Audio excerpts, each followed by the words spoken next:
even creates Eve from Adam. And remember why? Because Adam has been naming the animals. So he's experienced that all these other creatures have companions except him. Mm. And then God provides the companion for him. So he knows God is the provider of every good gift. So yes, they seem to have a very intimate knowledge of God in a way we don't. We're separated from God in a way that they weren't. Right. We're in a different situation than they were. What I don't get is Eden is a perfect place, and they only know perfection and happiness. How do they understand the word evil? If somebody says something's evil, well, what would that mean to them? What does it look like? Well, they don't see like. Right, right. So what does it mean to say the tree of the knowledge of good and evil? The tree of the knowledge of how to make choices. Well, that's actually kind of what the dialogue with the serpent is about. So what does it mean to have this tree? All they know is that they're not allowed to eat from 2 trees. Everything else they're allowed to eat, right? Right. So implicitly, at least, they're vegetarians, right? They're allowed to eat from any tree in the garden except the commands, the 2 that they're commanded not to eat of.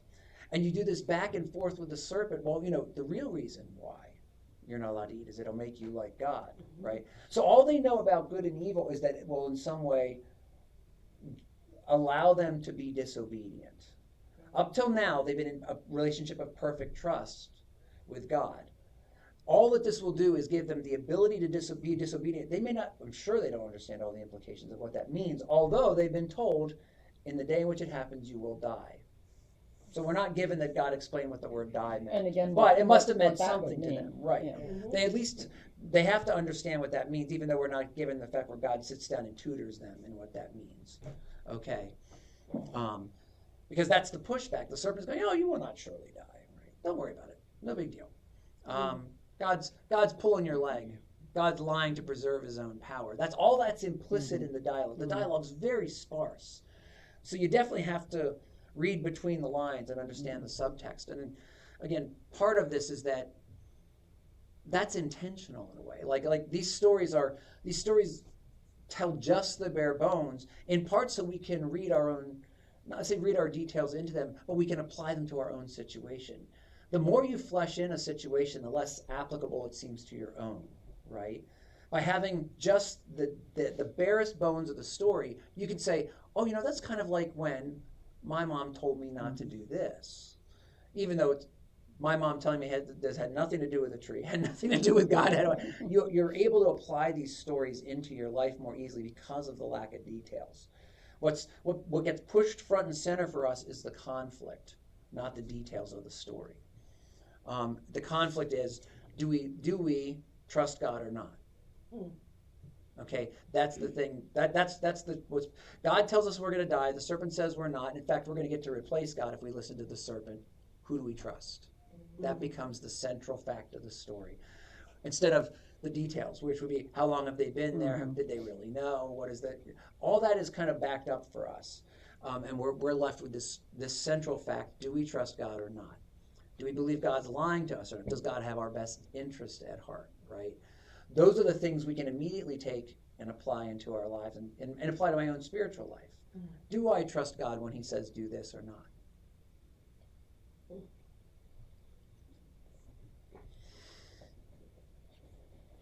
It also allows elaboration as the story goes on. So all of the images that are central to these first 3 chapters of Genesis especially are going to be used and reused in Scripture as we go on, until you get to the book of Revelation, where all these images are again front and center. The serpent, the woman, the woman's seed. Now we don't have yet there's no child yet here, but we do have the woman's offspring mentioned, right? In the pronouncement to the serpent. I put enmity between you and the woman, and between your offspring and her offspring. He shall bruise your head, and you shall bruise his heel. That immediately that comes back in the book of Revelation, where the woman in heaven is going to give birth, and the serpent prepares to devour the child. So these images keep being tossed and turned, and this is over the course of hundreds and hundreds of years, not hundreds of centuries, but certainly by the time it's written down, it's at least going to be 1,500 years till the book of Revelation is written, from the time these texts are being written down. Probably a good deal more than that. Okay, a great deal more than that. Mm. But at least that much. So these images are going to go through several different cultural variations. People are going to take that image and do something with it, especially the prophets are going to bring these images back again and again. Okay, and that's what Isaiah is doing. When Isaiah in I think is that Isaiah. I can always get Isaiah 9 and Isaiah 11 mixed up. Yeah, it's Isaiah 11. So in Isaiah 11, the prophecy with which most of us are very familiar because of the Advent readings, and also because if you like Handel's Messiah, it's in there, right? So what we call the peaceable kingdom passage. The wolf shall dwell with the lamb, the leopard shall lie down with the goat, the calf and the lion and the fattened calf together. So this is a world without violence, right? This is the start of violence here, right? They're being cast out of the garden because they don't trust God. They were in a situation where everything was provided and there was no violence. Well, we get to, the cow and the bear shall graze. So both what we think of as the plant eaters and the clearly meat eaters are going to graze, right? Everyone's going to be eating grass together.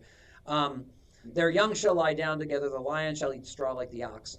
The nursing child shall play over the hole of the cobra.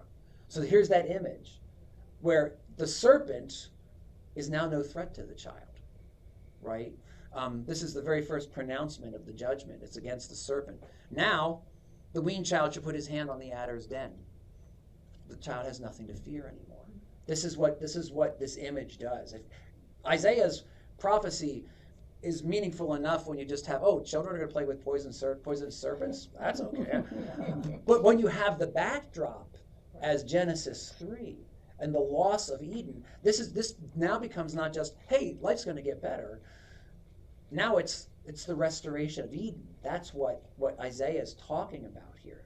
What God is planning is not just the restoration of Isaiah, because in Isaiah 11, of Israel, in Isaiah 11 is preached as Israel is falling under God's judgment, as they're going to be carried off into the exile. Okay, that's Isaiah 1 through 39 is Isaiah preaching judgment. But even in the midst of the judgment, there's these promises from God that the judgment isn't forever, that this judgment is so that the final restoration can happen. And that's exactly what we see him doing in Genesis 3. So we're in the middle of these judgment texts, right? And again, we talked last week about are these judgments in the sense of they are judgments, but is the judgment a curse or is it a prescription to fix what went wrong, right? That was a big part of what we talked about last week. Because of Paradise Lost and John Milton, we tend to think of them as curses, right? Clearly what's happening to the serpent is a curse, right? He's going to eat dust. He's going to eat the dead, because we're going to hear in a moment that Adam is dust. You are dust, and to dust you shall return. So he becomes the Lord of the dead. But to the woman and the man, it's, yes, I'll multiply your pain and cherubim. Your pain, it's all this stuff. But we talked about last week how for the woman, this is the prescription. She didn't listen to her husband. Now she's going to listen to her husband. Okay, it's the answer there. Your desire shall be contrary to your husband or for your husband. And because of that, there's going to be this element of power which wasn't there before. There was no power dynamic between Adam and Eve. They're helpers. Power is what we get into when love fails. Okay? We start talking about power when love falls apart. They were acting in trust and help to each other. She was his helpmeet, which is a word that's only applied to God in the Old Testament. God is the helpmeet of Israel, okay? So she has this exalted title applied to her. And now that all falls apart because the trust falls apart, the love falls apart. Same thing's going to happen to Adam. What happens to him is going to be a prescription to fix what went wrong. He's going to have to take up the responsibility he failed to take up, which was to protect his wife and remind her of what we're supposed to do. He was there for the original giving of the command. She wasn't. She wasn't even created yet. So God says, don't eat those two trees. Adam passes along the story, but when she's going to do something that's going to hurt her, the game was on. I didn't have time, I'm busy. Well, I'm busy, whatever. Yeah, or I don't want the responsibility, right? Good gracious. The advertising on ESPN makes me weep for mankind. And I mean mankind. Men. because it's all about how you can basically be a grown-up kid and have no responsibility. All of the attraction, whether it's a beer commercial or a Doritos commercial or whatever, is how you can be one big, great, overgrown kid, right? How you can be 50 years old and look like you're 25 when you had no responsibilities. That's the exercise stuff, right? On ESPN, you get exercise equipment and you get beer commercials. Okay? Or sometimes retirement funds. But the retirement funds are all organized. What are all the images they're showing? How you can play when you grow up. Okay? It's back to childhood. It's not about taking responsibility. They know, Satan knows where our weak point is. Okay? And so does Madison Avenue. They do not have our best interest at heart. So They just want profit. chapter 3, I mean, as we conclude chapter 3, Mhm. it's, I would say, kind of bleak. Yes. It's an understatement. But then the rest of the Bible Mhm. really is God telling us how He's going to come to our rescue, so to That's speak. right. That's Save right. us. And like I said, that piece, like even in Isaiah 1 through 39, chapters 1 through 39, where God, he's pronouncing judgment. Okay, if you know Handel's Messiah, there's a reason why that comfort, oh comfort my people Israel. That's the beginning of chapter 40. That's the beginning of the preaching of the restoration, okay? So chapters 40 through 66 in Isaiah are God telling Isaiah to preach the restoration, to tell the people that the judgment's not forever, right? But even in the midst of the judgment chapters, you get these promises that it's going to be bad for a while. You need this. It's essentially like punishing your kid and say, I took away your cell phone because you were misusing it. You get it back in a week. Or for our generation, your bike. Or you're grounded, right? It doesn't do any good to ground kids anymore because they just get on the internet and talk to each other. So this is, again, context. Our parents corrected us for our own good, not just because they were big meanies, right? This is what God's doing here. Even in the midst of this judgment is this verse 3:15. I will put enmity between you and the woman. This is to the serpent. Put enmity between you and the woman, and between your offspring and her offspring. He shall bruise your head, and you shall bruise his heel. That's what, again, Genesis 3:15 is referred to by theologians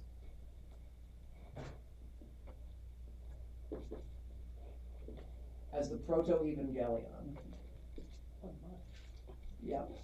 It's not usually hyphenated, but I'm going to put the hyphen there so you can see the two root words. Evangelion. Okay. Proto-evangelion. Evangelion is the word we translate as good news. Okay? So we talk about the good news of the gospel. That's the good news. I talked about this in my Easter sermon last year, I think. Evangelion is a military announcement in the ancient world. It's not a new word, okay? It's not a word that Christians invented or Jews when they wrote the Old Testament, okay? Or translated words from the Old Testament. It's a military pronouncement. Hey, a new king has won, and you're under new orders. You're under new leadership. You know what's the signs that used to hang in the store windows? Now under new management. Yeah. That's okay. That's what it means. Your king got defeated. There's a new king in town, and here's what he wants from you. Okay, that's an evangelion. And in the ancient world, there's all these border skirmishes, right? And this king takes over that king's kingdom. Well, what happens is someone goes to the town, blows a trumpet in the middle of town, and says, "I've got good news for you. You're under new management." Okay. So that's what that means. Proto just means first. So we refer to Stephen as the proto-martyr. Always, is it December 27th? Is Stephen's Day. The first 8 days after Christmas, all these big things going on that we don't do because we're never in church, right? But you have Christmas Day, and then the 26th that might be Stephen's Day. I don't know. Anybody have their phone? They can Google it. Anyway, one of those days, either the 26th or the 27th, is St. Stephen's Day. He's called the proto-martyr. He's the first martyr from the book of Acts, okay? So proto-evangelion just means first preaching of the good news. In the middle of the very first judgment God needs to give over humanity, he puts this promise in. What's the promise? The promise is, he shall bruise your head. You shall bruise his heel. So the serpent becoming the Lord of the dust, eating humanity, looks like the big victory for the serpent. He got what he wanted, right? But is it worse to get your to stub your heel or to have your head crushed. Okay? So God's like, have your fun while you can. Okay? Because something bigger is coming. And of course, we know who is the seed of the woman. Her offspring in the end is Jesus. Okay? It's going to be, eventually, generation after generation, you get to Jesus. Okay? And we have what looks like the big victory for Satan is the cross, right? To this day, our Muslim friends don't understand why Christians wear crosses. Right. This is the symbol of when Jesus was defeated, not when he won to them. Because they're looking for that military victory. That's what victory means in the Islamic world, because Muhammad in his lifetime militarily conquered all his neighbors. Okay, for Christians, it looked like a defeat. Only 3 days later, Jesus not only rose from the dead, but in rising from the dead opened the door so none of us have to die forever. Okay, what looked like a defeat, he turns into the best victory of all time. And this is what happens. So it essentially amounts to the serpent bruised Jesus' heel, but Jesus crushed his head. Okay? So, yeah, that's why we call this the Proto-Evangelion. So this is the first preaching of the good news, and that's why this image of the serpent and the woman is going to come back again and again and again and again and again and again until it's finally fulfilled in Jesus crushing the serpent, or his final power at the cross. And of course, the woman then becomes Mary. And this is why in the book of Romans, St. Paul is going to refer to Jesus as the new Adam. A new and better Adam. He's really the first new man of the new humanity. So when we talk about becoming a new, when St. Paul talks about us becoming a new creation in baptism, this isn't cute poetic language like, oh, you have a new feeling about God and you've got to, no, you're a new kind of humanity because now you're part of Jesus' humanity, not part of Adam's. And we're going to do a baptism this Sunday. If you're at the 9:30 service, you can pay attention to the language. That opening speech, we talk about, we lay this out. We are born children of a fallen humanity. In the waters of baptism, we are reborn children of God and inheritors of eternal life.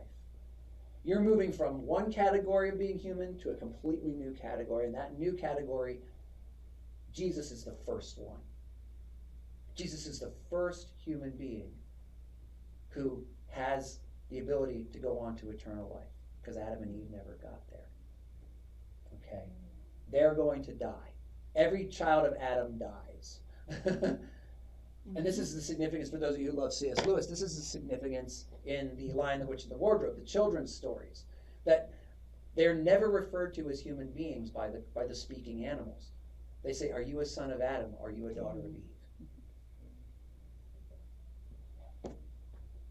You were made in God's image, but you inherited death through disobedience. Now you are part of this new creation that is happening because God sent his own son.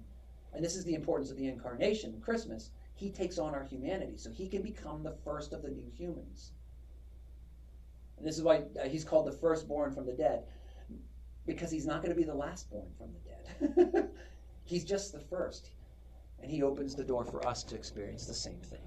Okay? All right. So let's jump into what he has to say to Adam. We did Eve last week. Verse 3:17. To Adam, he, that is God, said, because you have listened to the voice of your wife and have eaten of the tree of which I commanded you, you shall not eat of it. Cursed is the ground because of you. In pain you shall eat of it all the days of your life. Thorns and thistles it shall bring forth for you, and you shall eat the plants of the field. By the sweat of your face you shall eat bread till you return to the ground. For out of it you were taken. For you are dust, and to dust you shall return. All right, 3 verses with a lot packed in them. What grabs your attention first? I don't understand the very first. Cursed is the ground. Ah, yes. Okay. So what is Adam's task up till this point? I'm sorry? What is Adam's task up to this point? Take care for the garden. To care for the garden. He's a gardener. So what happens when the gardener reneges on his duties? Thistles and thorns. Yeah. Okay. Yeah. So the opposite, of course, he is to be a blessing to the ground, right? Curse is the opposite of a blessing. Adam was created to be a blessing. He is the stand-in for God, right? That we talked about this in Genesis 1. He's made in the image of God. So whereas in all the pagan temples, the last thing you do is install the image in there so the God is kind of trapped in the temple, God, instead of the humans trying to trap God in the temple, God puts himself in the temple through the humans. He puts them right in the center, and they're to care for that temple, which is the garden, right? You've heard people say, like, I'm worshiping. Ever hear somebody say they're going camping and say, I'm going to worship in God's temple this weekend, or I'm going to worship in God's church? Okay, yeah, that's actually pretty good theology for Genesis 1. That's exactly what it is. The world is God's church. The world is God's temple. We don't experience it that way because of what happened in this episode. Cursed is the ground because of you. So my experience of nature, it's really, really pretty. And then I see a wild animal that's hungry, and all of a sudden it's not so pretty anymore. I'm not thinking about the beautiful sunrise I watched. I'm thinking about how hungry is that jackal, and is it going to attack me, right? I remember this. This is a horrible. I'm going to laugh when I talk about it, but it was really kind of an awful moment. This was I was at seminary, and it's a progressive seminary, and so frankly, they kind of underplay the sin. They play down the sin. They play down the difficult things we're all dealing with, and there was a lot of, because of that, when you downplay some role of biblical theology, something rushes into fill. You've heard nature abhors a vacuum, so you get a lot of this kind of quasi. We experience God in nature, and it's all perfect. I was literally talking about this with one of my classmates. We were discussing this thing, and we were standing, and all their kids, we were on our way to our first class, so I was standing at the bus stop with their kids. So their kids are getting ready to get on the elementary school bus, and we're talking about this, and she's taking the more liberal position about, nature is just, it's just so beautiful, and I feel like sometimes I experience God better in nature than I do in church, and blah, blah, blah, blah. She's going on and on like this. And the kids are watching this little squirrel frolicking around, and he's having such good fun. And he's collecting all the acorns there because we had these oak trees on campus. And down comes a red-tailed hawk, and wham! It's that squirrel. And all of a sudden we go from, isn't the squirrel cute, to complete tears and trauma everywhere. And I laughed, and I was like, yeah, see, that's nature since the fall. And I love what a colleague of mine helped put a frame on that.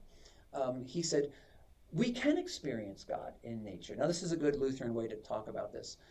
When we as Lutherans read the Bible, and this is true for our Reformed brethren as well, the Lutheran way of reading Scripture is this.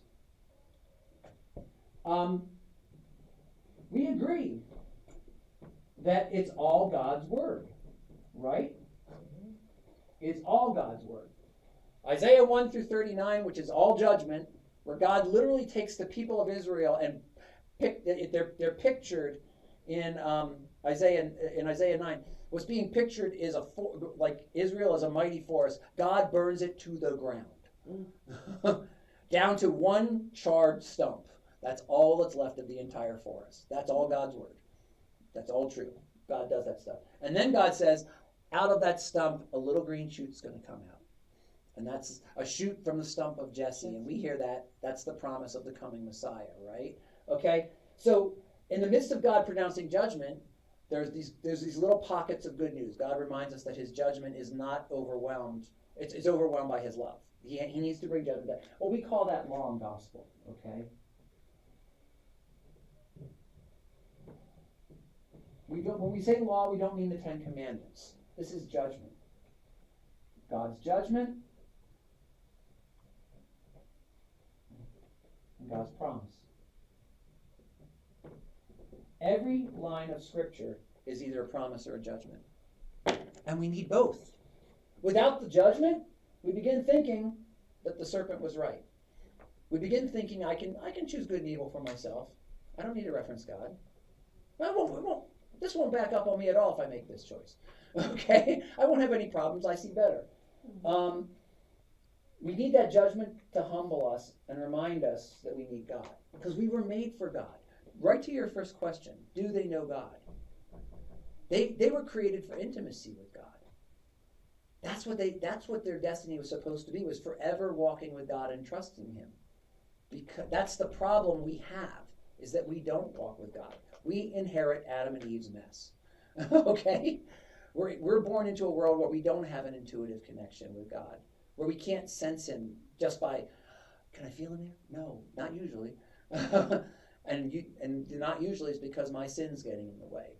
Or the way that our Eastern Christian brethren, I think, pretty well articulate is that my organ for sensing God has been damaged. Okay? If you think of that as like a sixth sense, right? You've got five senses. Let's talk about a sixth sense. Actually, they know there's way more than senses than that now. If you can close your eyes and do this, it's because you actually have a sense of your body that doesn't involve the first five senses. You have an internal sense. So they're numbering it funny. But my sense for detecting God is broken because I can't see God. Can't feel God, I can't taste God, I can't smell God, all that kind of stuff. When it says taste and see that the Lord is good, that's a metaphor. You can't actually taste God. Except when you receive communion. We have God's judgments and God's promises, and both are scripture. And both can sometimes be the same passage. Okay, so we're in that right now. Thorns and thistles you shall eat of it all the days of your life. And you shall eat the plants of the field by the sweat of your face. You shall eat bread till you return to the ground. For out of it you were taken. And the line that we all know as liturgical Christians, you are dust, and to dust you shall return. Ash Wednesday's not that far away. We'll be hearing those words, right? Now, what's interesting about this, right to our law-gospel distinction here. Is this a judgment or is it a promise? Well, if we think of it as a curse, we only think of it as judgment, right? If we say, God, this is God's curse on Adam, we're only thinking of it as judgment. But if what is being done here is a prescription, right? If this is God saying, you were supposed to care for the garden, you didn't. You betrayed that trust. Now you're going to have to care for the garden because you're going to starve if you don't. So is God prescribing for Adam what he needs to get better? If you think of it that way, then it's a promise. It's God giving him what he needs to get better. Just like a good, we talked about this last time, a good physical therapist, you should hate them. If you like your physical therapist, they're not working you hard. Terrorists. Yeah, they're physical terrorists, yes. Yeah, that's what's going on, is that it's both and.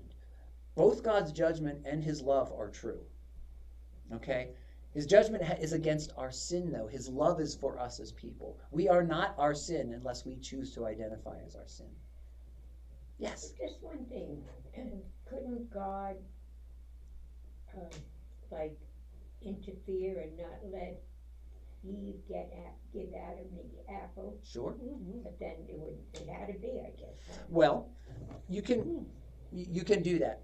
Let's follow that a little bit, because theoretically, yes, absolutely, you can They do that. always wonder about that. Yeah, You know. exactly. You could do it with your own children, Oh, right? yeah. Nope, you're not going outside to play. You can get hurt outside, Yeah. right? So if you can do that, but then your child never grows up, right? There's actually I can't remember whether it was Jung or someone else who said this, but one of the early therapists said, the good mother always fails, or necessarily fails. That's translated from the German, so I don't know what it is, but the good mother necessarily fails, meaning the mother who provides everything for her child, the child never grows up. True. Okay? And so what we see here from the very beginning is that it seems that God's goal is for them to grow up. They are like children, but there are some things you can't learn by taking a class in them, right?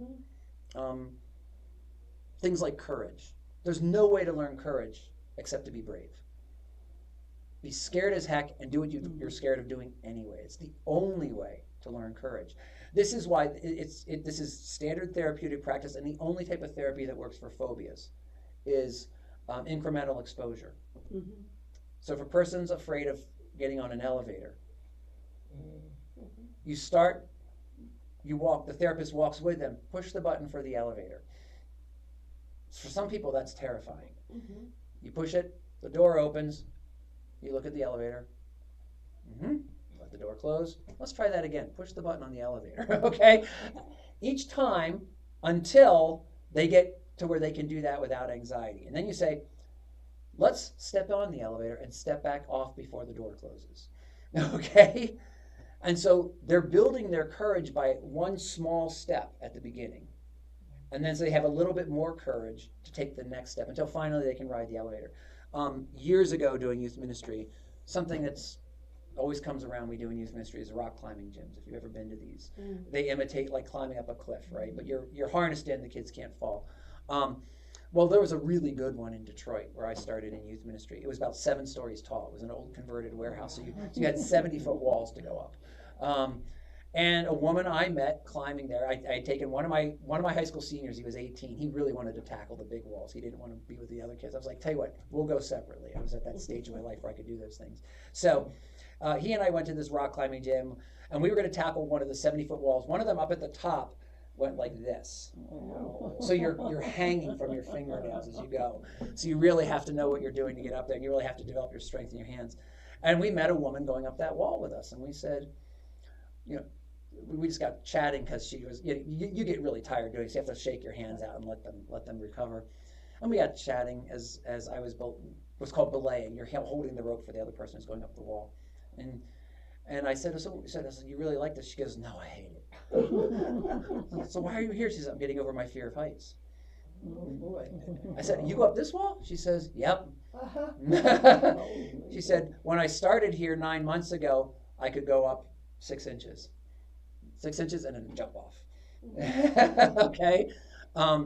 And so that's what she was doing. She was working on this to get over her anxiety about things. So courage is something you can only build by being courageous. Obedience is the same way. Trust is the same way. You can't be trusting without trusting. So one of the things we do in youth ministry is what are called trust falls. You stand like this, you lock your heels, and you fall backward. Now, if you do this, if you fall like this, if you suddenly bend in the middle, they won't be able to catch you. Because it's like you're trying to catch a wet noodle. You have to keep your back straight if you want anyone to catch you. Some kids never get over it. We've got one kid in the youth group right now. She won't fall 2 inches. She won't do that. I can do this by myself, but she won't do that. She's too scared to do it. One of the first things we did this year for youth ministry, you put everybody on the floor. You can lift anyone in the youth group, even your heaviest person, with your fingertips. If you get everyone around, if everyone gets around and lifts together, you get 10 people around somebody who's 180 pounds. That means each person is only lifting 18 pounds. A bowling ball is 18 pounds. You can do it with your fingertips. So we had all the kids if they wanted, but you have to stay stiff as a board and you have to trust your classmates. And then they put their fingertips on it. We could lift them straight up to the ceiling. We got video of it. So they could show their parents. So trust is something you have to learn by trusting. That's the question here. Do they trust God or not? And the answer was no. Now they have to learn to trust God. And they're going to have to do it. They've broken this relationship of intimacy. Now you have to build back the trust. And that's what we call faith. When we say faith, we don't mean just listing out the things in the creed like I believe them with my head. Do you trust them? Do you trust the God that they refer to? And I know I've used this in a sermon example years ago, so if you remember, you can ignore me, but I learned this from my systematic theology professor back in the days when you had people going over the Niagara Falls in a barrel, right? That old saw. It was for notoriety, right? These are people trying to get their 5 minutes or 15 minutes of fame, right? So they go over. Well, after you have enough people go over in a barrel, it's not that interesting anymore. So you got to up the ante. You always got to do one more thing, a little more extreme than the next person. That's what these kids are all doing with their YouTube videos. Everyone's trying to get a little more crazy so they get more likes, right, and more attention. Well, you had this guy who decided he was going to do a tightrope walk across from the Canadian to the American side, and he set up the thing, and he did it, and he got a lot of acclaim for that, and that was great. Well, then what does the next tightrope walker do? It's already been done, so he's got to do something bigger. So he decides to push across a wheelbarrow. And, I'm going to go, so instead of having the big long bar, which helps you balance, pushing this little wheelbarrow is much, much easier to go over. And he's getting ready to go, and people are gathered. The crowd is gathered around, and there's one guy who had had a little too much to drink the night before and hadn't quite slept it off yet. And everyone's shouting. Some people are shouting, "You can do it." Some people are shouting, don't worry about it. No, you can't do it. Don't do it. You're gonna fall. You're gonna die." And this drunk is like, "I believe you can do it, brother." And the guy is holding the wheelbarrow, and he says, "You believe it?" He says, "Yes. Don't listen to them. You can do it." And he says, "Well, come on, get up here in the wheelbarrow. I'll push you." Okay. And that's the faith we're talking about.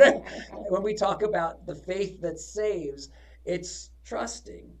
The closest most of us get to that is when we ride a roller coaster. Do I trust these restraints? Do I trust the engineers who designed them and the maintenance guys who said that they're still going to work for me right now? Okay. I have a sign in my kitchen over my sink that says, faith is not knowing that God can, it's knowing that he will. Right, exactly. And so this is what's going to happen now. Whereas they had everything provided, now Adam's going to need to work to care for it and trust that God will provide for him. He's going to have, whereas we could see it before, I just pick what I want to grab, right? I was going to eat what I eat. Now he's going to have to trust that all his hard work will pay off. We're getting further and further displaced from an agrarian culture, right? But not too long ago, having a drought in the valley meant a lot, okay? Because it meant everyone had too little to eat. And so farmers were paying a lot of attention to that. Now, with modern systems, we think, we've had a drought, but someone else didn't, and we'll get the grain here somehow. This war in Ukraine is causing tremendous famine, not in Ukraine, in Africa, because that's where they exported their grain to. And Africa deals with drought all the time. Yeah. So they also had some in the Philippines, in that area, like the Western Pacific. They've had it for the same reason. And there was complicated by the fact that some idiot environmentalists convinced them that they couldn't. I'm not against all environmentalism. Don't get me wrong, but some idiot environmentalists convinced them that they could. Don't worry, you don't need fertilizer. Fertilizer's bad for the environment. Yep. And then they got 1/10 of the yield, and they couldn't feed everybody. So anyway, so these are the things we're facing. So so we've got cursed is the ground because of you. So, and this is an important distinction because we are fallen, right? The angels we're going to talk about as Genesis proceeds here, that become the pagan gods, are fallen. The ground is under a curse. Earth is not fallen. Earth is good. And it's not God that cursed the earth. God said the earth was good. It's we who cursed the earth. And we who continue to curse the earth by our bad management of it. People in general starve, not because there's not enough to go around, but because we don't know how to get it around. Or because we mess things up on purpose. So I just was listening to an author named Michael Malice did a history of the Soviet Union because his generation doesn't remember it. He's a younger guy. For us, the Cold War was something we lived with, right?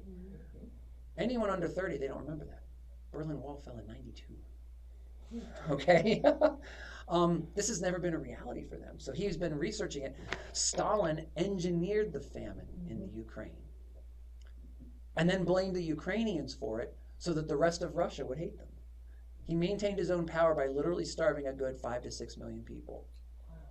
Okay? He killed more people than Hitler did. Yes, he did, by a long shot. Oh, And Mao killed a lot more than Stalin. Yes, exactly. So this is just as crazy what we do. So the ground is cursed. We are fallen. There's something wrong in our nature now that we don't walk intuitively with God, right?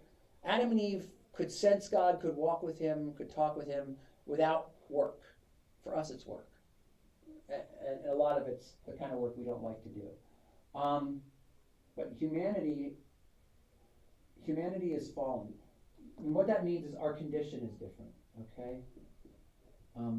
we're in a new condition, which we experience as the old condition, because we're so far along. This is so long ago for us. We don't understand. We don't. When we talk about human nature, we mean our fallen nature, because we don't know what it was like to be someone who just could sense God. Okay. Now we hear about certain people in Christian history who, through their endeavor, through their hard work, spiritually, that's not how they get saved. We can be saved without that work, but through their hard work spiritually, they've recovered. So if you think of it as this is just coming to me. I say so. If you think of fallenness, we should think of it as a condition. In that game that my kids play, Dungeons and Dragons, you can get what's called a condition. My son just got little rings. You play it when you put these little characters out on a map like a chess game. But if a character gets bitten by a poison snake, they're in a poisoned condition.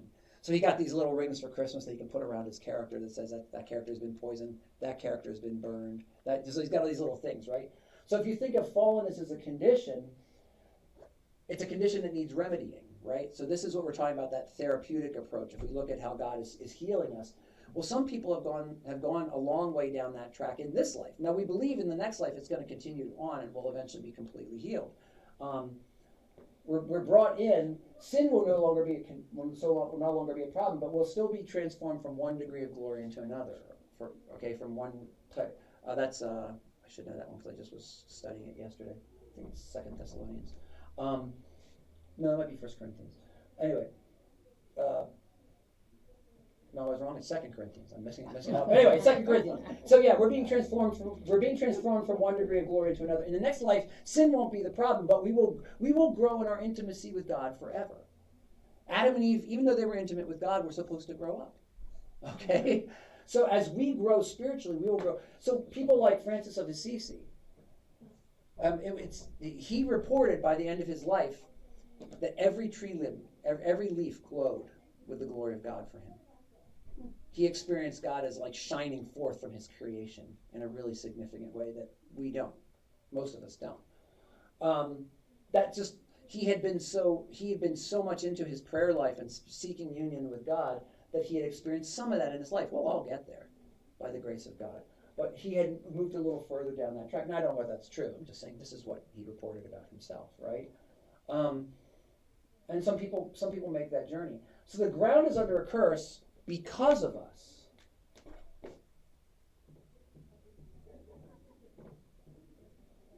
We are fallen because of us. Okay? So the whole mess is caused by us because we were supposed to be the image of God in the temple. We were supposed to be the caretakers, or to use the correct phrase, we were to be the priests. We were to be the pastors. We were supposed to take care of the house of worship. Okay? And it's better to say priest, I think, than pastor, because pastor, in our day and age, as a pastor, I'm a caretaker. People expected they could come and talk to me about their spiritual issues. A priest wasn't that. You didn't talk to a priest about your spiritual issues. Mm-hmm. The priest's job was sacrifice and to take care of the temple. If you had a spiritual issue you wanted to talk to about somebody about, you talk to your rabbi if you were a Jew, or your spiritual father or mother. Okay, so the priest's job was to take care of the temple and make sure that the sacrifice could happen, and care for the temple. The temple was the whole creation, and now we've had this mess. So the ground is cursed because of us. Humanity has fallen, and this is where the rest of this goes. So because the ground is cursed, Adam's going to have to work way harder to eat than he ever did before. Okay? He's going to need to step up and take intentional responsibility for the thing he failed to do. Because he failed to take care of his wife, and by taking care of her, he failed to take care of her, he failed to take care of the creation. The whole mess gets going. It is interesting, people focus on what they like to focus on. So there have been times in Christian history where women have really been denigrated, but the woman only gets one verse. Adam gets 3. Okay? His was the bigger transgression. His was the bigger problem than hers. Even though they're all blaming each other, right? That's the first thing we noticed. Eve blames Adam blames the serpent and God, right? Hey, you gave me the woman, come on, it's her fault. So what he's not doing is taking responsibility. Now he's going to have to, right? And the constant temptation for men is to not take responsibility. And if you're aware, college enrollment has plummeted for men through the floor. Only 40% of men are even going on to college, let alone being finishing college. That's not even the statistics for who finishes college. Only 40% of men. That means that the most responsible jobs in the country, men aren't stepping up to anymore. They're willing to say, "Oh, I'll let the women take care of that," which is what Adam did. I'm not saying women shouldn't be able to step into those roles. What I'm saying is that men shouldn't be like willingly giving way and saying, "Oh no, you do it for me instead. I'm lazy today." Okay, that's more problematic. But they do a better job. Some of them do. Yes. Well, we'll wait and see. Women don't seem to be as greedy and evil as men. Oh, I think we have yet. I think that has yet to be seen. Women have only been in the workforce for. We're into the second generation. Yeah. Okay. And I watch the way women fight in like our youth group. It's not always clean.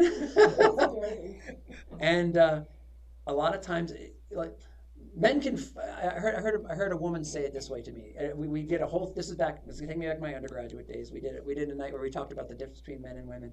And the girl said, when girls fix a problem, they don't really fix the problem. They essentially say, we'll be polite for now until we get back into that later. And you beat me this time, I'm going to beat you next time, kind of thing.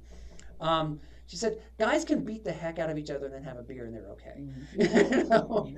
Now, I'm not saying that that's going to happen, but I think we have yet to see whether that, or maybe what we need is men and women working together, because that's what the original model was. Maybe men and our way of handling conflicts help balance out the way women, the way they handle conflicts. Maybe women's way of handling conflicts helps balance out the way men handle conflicts. Maybe that's the way it's supposed to be if we could learn to work together. So if we actually get to that place where men and women, you've got, 6 people on the board of directors at the local hospital, and 3 of them are men and 3 of them are women. They have different ways of looking at the same problems, and maybe if they're all talking together about it instead of trying to beat each other. I can see your point. Yeah, maybe we should think about it in this way. So I don't know. We're going to find out. That doesn't seem to work out in Congress. No, it Men doesn't. and women don't agree. They're Republican or Democrat. They're not people that are working together. Oh, sure. Yeah. And even the Republicans and the Democrats fight with each other, right? Right. So, Yes. yeah. So, yeah, but I think part of that is that the narrative we have right now, I think feminism was necessary as things were, women were starting to step into roles they hadn't been in historically. But some of feminism it's anti-men. Oh, yeah. So if you're trained in that Definitely. version of Definitely. feminism, Yeah. then you don't want to work with men, because men having power means you don't have power. Instead of it be like we can share this stuff. Yeah. So, yeah, that's just my opinion. People have different perspectives on that, but yeah. But finally, of course, we have this: "You are dust, and to dust you shall return." So the bulk of this is describing what the curse on the ground looks like and how it's going to affect Adam, right? Adam is now going to have to be the caretaker. Intentionally, he wasn't, even just to survive. I mean, the modern environmental movement is a reflection of this command, right? That we're supposed to be doing this. It's what we were supposed to have done in the first place. And in part, industrialization didn't take care of the environment. Just so, we're so busy trying to build this or do that we weren't taking care of it. So now you want to have that balance. Unfortunately, again, like all things that aren't connected to God, much of the green movement has become anti-human. And so, explicitly so. There was a book review in the LA Times that I got clued into by somebody a couple of months ago. It was a book review basically saying, I don't like this book because it says that human beings have some rights. The reviewer literally said, human beings are a pestilence on the planet and we're just hoping for a virus that wipes humanity out, so the world can return to its pristine state. Okay, so like all things, it gets off base when it goes. Luther compared fallen humanity to a drunk peasant who's always falling off one side of the horse or the other. He can't stand upright. There's only one way to stand upright, and that's to be set upright by God. And that's the struggle for us because we are in this bad condition, and we like to think we know better than him.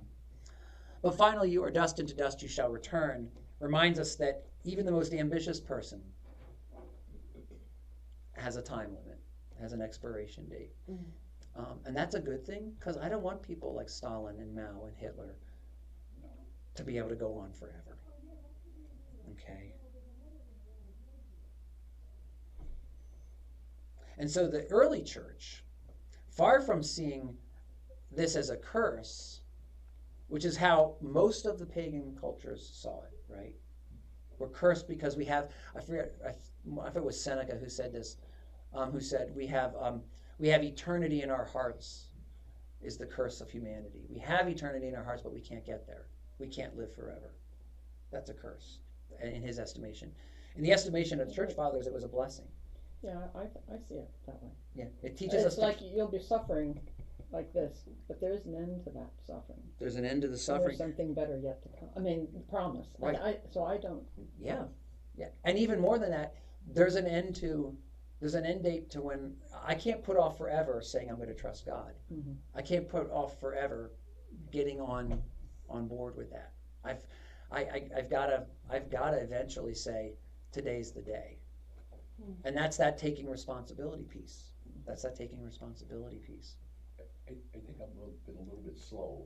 Sure. One of the things I've learned about this is that I always thought God cursed the serpent, Eve, and Adam, Right. but he didn't. He cursed the serpent and he cursed the ground. Oh no, he doesn't curse the ground. He says the ground is cursed. We cursed the ground. Yeah. Okay, Yeah. so, but he didn't curse Adam and Eve. No, He- not essentially. No. He gave them a challenge. Right. Exactly. It is a judgment, but it's in a way, if you want to say it this way, if I go to the heart doctor and he says, "How many packs you been smoking? You been eating bacon?" Yeah, that ain't gonna work for your heart for too much longer. I remember my uncle when my uncle went into his doctor at like age 53 or something like that, and the doctor said to him, says, "Well, I can bury you in 4 years, or you can stop smoking. Which do you want?" Okay. His blood pressure was sky high. He was in a super high stress job, and he was amplifying his own health problems. He quit smoking and gained 60 pounds. And then the doctor said to him, says, "I can bury you in 6 years, or you can give up 60 pounds. So he was getting judgment from his doctor, but he was also getting the prescription for getting well. And that's the way the church fathers read this, and I think it's in keeping with the character of God, especially the God as revealed by Jesus, because Christ's sacrifice for us on the cross, and the fact that he called this God Father, lets us know that God is love, and so that God isn't doing anything because he's mean. He does what he needs to do to set things right. So God is justice. But even in his justice, he leavens his justice with mercy, as we saw from Genesis 3:15. Okay? From the very beginning, his justice is always leavened. And this is why I think the prophet Ezekiel says, or God says through the prophet Ezekiel, "I desire not the death of a sinner, but that he turn and live." That he trust and live. Turn away from doing the stuff you shouldn't be doing, because all that shows is you don't trust God yet. Come back. God wants you back. He's doing everything he can to get you back. Okay. All right, we're at 12:15. We're ready to roll over to worship. Yep, we're just ready. We'll finish up chapter 3 next week and be on to chapter 4. Now, quick thing for everybody. Not next week, but the week after, I will be in San Antonio for the pastors' conference. Okay, so just so you know, 2 weeks from now we won't be meeting. But next week I'll be here. Is that the first Tuesday in February? Oh, it's the last Tuesday in January. It's the It's like 31st. It's the 31st. Yep.